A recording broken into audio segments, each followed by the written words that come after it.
మీ అందరికి కూడా తెలిసిన విషయమే. కన్నా రజనీ. ఈ కన్నా రజనీ మొదట తెలుగుదేశం పార్టీలో పనిచేశారు. తర్వాత జనసేన పార్టీకి వెళ్ళారు. అక్కడ రాష్ట్ర అధికార ప్రతినిధిగా పదవి తీసుకున్నారు. ఆ తర్వాత కూటమి అధికారంలోకి వచ్చాక ఆమెకు ఏదో న్యాయం చేస్తారని ఆశించిన స్థాయిలో రాకపోవడంతో ఆమె పార్టీ ఫిరాయించేశారు. అంటే ఒక విషయం చెప్పాలి అంటే, రాజకీయాలలో స్థిరత్వం లేనటువంటి మహిళ ఈమె. ఎక్కడా ఒక చోట కుదురుగా నిలబడినటువంటి మహిళ ఈమె. ఎక్కడ డబ్బులు ఇస్తే అక్కడికి వెళ్ళి వాళ్ళకి అందరికంటే ముందు భజన చేయటం. అదే రాజకీయాలలో నేను పెద్దగా నన్ను చూసి నేను నా యొక్క సేవలు బాగా ఉపయోగించుకుంటున్నారని మురిసిపోవటం అనేది మన కన్నా రజనీకి బాగా అలవాటు. అయితే ఈ స్థిరత్వం లేరావా, ఇవాళ ఇక్కడ ఒక కాలు పెట్టుద్ది, రేపు ఇంకో పార్టీలో పెట్టుద్ది, ఎల్లుండి ఇంకో పార్టీలో పెట్టుద్ది, ఇట్లా పార్టీలను తిరిగి స్థిరత్వం లేని ఏమో వైఎస్ఆర్సీపీ పార్టీ 2029లో అధికారంలోకి వస్తుందంట. అది కూడా జగన్మోహన్ రెడ్డి ఇంట్లో కూర్చున్న ప్రజలు ఓట్లు తెచ్చి గెలిపిస్తారంట. ఒకసారి చూడండి, ఆమె కామెడీ చెప్తుంది. ఆ కామెడీని ఒకసారి చూశాక మనం మాట్లాడదాం. ఇప్పుడు జరుగుతున్న ప్రచారం వైఎస్ఆర్సీపీ మళ్ళీ వచ్చేస్తున్నది, జగన్మోహన్ రెడ్డి గారు కావాలనుకుంటున్నారట. మీది అదే అభిప్రాయమా? ఇంట్లో కూర్చున్నా అయిపోతారని ఎందుకు నమ్మకంగా ఉన్నారంటే కూటమి ఒక మాట మీద ఉండట్లేదు. ఏంటి ఇప్పుడు జరుగుతున్న అది కూటమి ఒక మాట మీద ఉండట్లేదంట. పొద్దున్నే తెలుగుదేశం పార్టీ కండా కప్పింది, మధ్యాహ్నానికి జనసేన పార్టీ కండా కప్పింది, సాయంత్రానికి వైసీపీ ప్యాకప్ చేసింది. అంటే పూటకు ఒక పార్టీలో ఉండి రేపు వైసీపీలో ఉంటుందో ఉండదో గ్యారంటీ లేనటువంటి ఈమె మిగతా వాళ్ళ గురించి, మిగతా పార్టీల గురించి మాట్లాడుతుంటే మనం వినటం మన దరిద్రం, మన దౌర్భాగ్యం. చాలా ముఖ్యమైన విషయం ఏంటంటే, అసలు ఎందుకు ఈ యొక్క సోషల్ మీడియాలో ఇంత హైప్ ఇస్తున్నారు? ఈ మధ్య మీరు చూసుకుంటే వైసీపీ సోషల్ మీడియా మొత్తం ఏమైనా పెట్టుకొని ఇంటర్వ్యూలు చేయటం, ఏం మీద వీడియోలు చేయటం, ఏమ ద్వారా ఏదో మొత్తం స్టేట్ పాలిటిక్స్ అన్నీ తనకు అనుసైకులు నడుస్తున్నట్టు ఏం ఫీల్ అయిపోతుంది.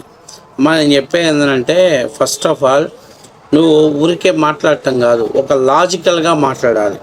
నీకు కృష్ణా, గుంటూరు ఉన్నటువంటి వాళ్ళు ఎవరు కూడా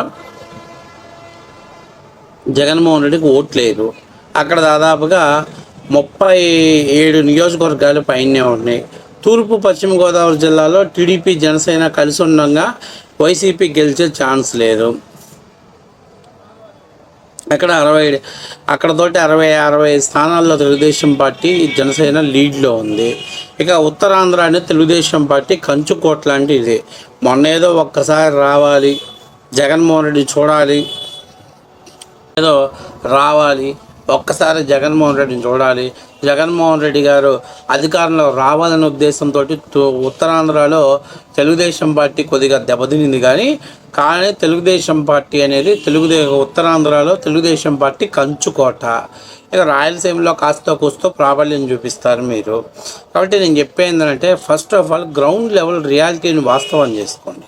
ఏదో పిచ్చిగా మనం మీడియా ముందుకు వచ్చి మాట్లాడటం, ఏదో జగన్మోహన్ రెడ్డి గారి మెప్పు కోసం ప్రజల మైండ్ సెట్ని మారుస్తున్నాం అనేటువంటి కన్ఫ్యూజన్లో నువ్వు మాట్లాడద్దు. అది నీలాంటి వాళ్ళు. ఎందుకంటే నీ దగ్గర నీకే స్టేబిలిటీ లేదు, నువ్వు ఏ పార్టీలో ఉంటావో నీకే లేదు. అలాంటి నువ్వు మిగతా పార్టీల గురించి మాట్లాడటం చాలా హాస్యాస్పదంగా ఉంటుంది. అంతేకాకుండా అసలు ఏమని మీడియాస్లో తీసుకొచ్చేసి అన్ని ఛానల్స్లో, వైసీపీ అన్ని ఛానల్స్లో ఏం చేస్తాయి, ఏం వీడియోస్, ఏమితో ఇంటర్వ్యూసే, ఎందుకని తీసుకుంటున్నారు? ఆ 99 టీవీలో దేంట్లోనో ఇప్పుడు ఆమెకి సపోర్ట్గా వైసీపీ ప్యానల్లో ఉన్న వాళ్ళు ఆమెకు సపోర్ట్ చేస్తున్నారు. ఎందుకంటే ఆమె జగన్మోహన్ రెడ్డి ఫేవర్గా పనిచేస్తుంది కాబట్టి ఆ కారణంతో వాళ్ళు మాట్లాడుతున్నారు. ఇక చాలా నేను అడిగేది ఏంటంటే, ఫస్ట్ ఆఫ్ ఆల్ నువ్వు ఊరికే చెప్పటం కాదు. జగన్మోహన్ రెడ్డి ఇంట్లో కూర్చుంటే ప్రజలు ఓట్లు వేసి అంత సీన్ లేదు. ఆయనకి అది తెలుసు కాబట్టి ఆయన పాదయాత్ర చేద్దాం, పాదయాత్రకు పోదామని చెప్పేసి ఈ మధ్య పాదయాత్రకు సంబంధించినటువంటి షెడ్యూల్స్ వాళ్ళు రెడీ చేసుకుంటున్నారు. ఆయన ఇంట్లో కూర్చుంటే గెలిచే సీన్ లేదు. అట్టని నువ్వు చెప్పిన మాట ఆయన కానీ వింటే ఖచ్చితంగా 2029లో చాలా ఇబ్బందికరం పరిస్థితుంది. ఆయన బయటకు వచ్చి ప్రజాక్షేత్రంలో కొట్లాడితేనే గెలుస్తాడో గెలవలేడో నమ్మకం లేదు వైసీపీ కార్యకర్తలకి. ఎందుకంటే విధ్వంసం ఆనవాళ్ళ రూపాలుగా ఉన్న ఆంధ్రప్రదేశ్లో మళ్ళీ జగన్ వస్తే ఏంటి అనేది ప్రజలు ఆడుకుంటున్నారు. అసలు నాకు అర్థం కావట్లా, ఏం సంక్షేమం చేశాడు జగన్మోహన్ రెడ్డి గారు? 3,000 రూపాయలు పెన్షన్ చేయడానికి ముక్కుతా ఇబ్బంది పడ్డాడు. కానీ కూటమి ప్రభుత్వం అధికారం రాగానే 3,000 పెన్షన్ 4,000 చేసేసింది. 4,000 చేయడంతో పాటు ఎన్నికల టైంలో ఇస్తా ఉన్న 1,000 కలిపి కూడా ఇచ్చేసింది. నాకు అర్థం కావట్లే, ఏంటి మీరు ఇప్పుడు జగన్మోహన్ రెడ్డి ఎందులో బెటర్ సంక్షేమం చేశాడు? మీరు ప్రజల మీద భారం మోపారు, అప్పుల తాలూకా వడ్డీలు ప్రజల దగ్గర వసూలు చేశారు. కానీ ఈరోజు కూటమి ప్రభుత్వం అది లేదే, కరెంటు బిల్లులు లేవే, ఈరోజు ఛార్జెస్ తగ్గుతున్నాయి, ఫ్రీ బస్ ఇచ్చారు, మీకంటే బెటర్ వెల్ఫేర్ ఇచ్చారు కదా, బెటర్ డెవలప్మెంట్ కూడా చూపిస్తున్నారు కదా. ఇంకెట్లాగా జగన్మోహన్ రెడ్డి కావాలని కోరుకుంటారు? ఇవన్నీ ఏంటంటే ప్రజల యొక్క మైండ్ సెట్ మార్చడం కోసం మీలాంటి వాళ్ళ 5 రూపాయల ఆర్టిస్టులు మీడియా ముందుకు వచ్చి చేసేటువంటి పొలిటికల్ స్టంట్స్ అంతే. మీరు దేంతో పోల్చుకుంటే గత ప్రభుత్వంలో సంక్షేమాలు జగన్మోహన్ రెడ్డి ఏం చేశాడు? తల్లికి వందనం అన్నాడు, ఒకటికే ఇచ్చాడు. కానీ కూటమి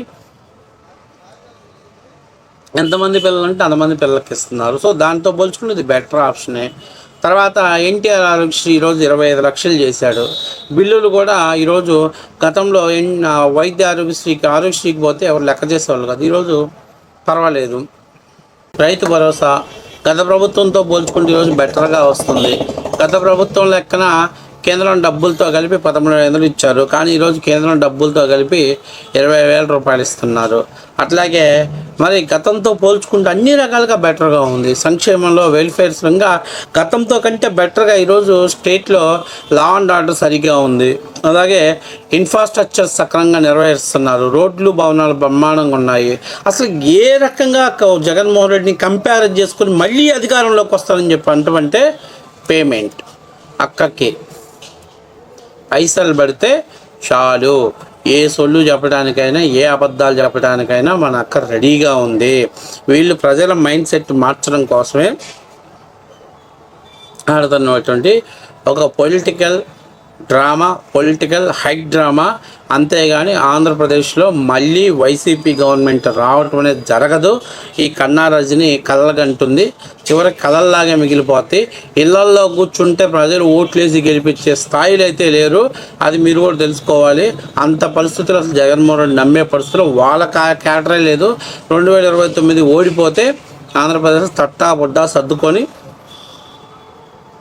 వైసీపీ ప్యాకప్ చేయటం అనేది కామన్గా జరిగిపోతుంటుంది.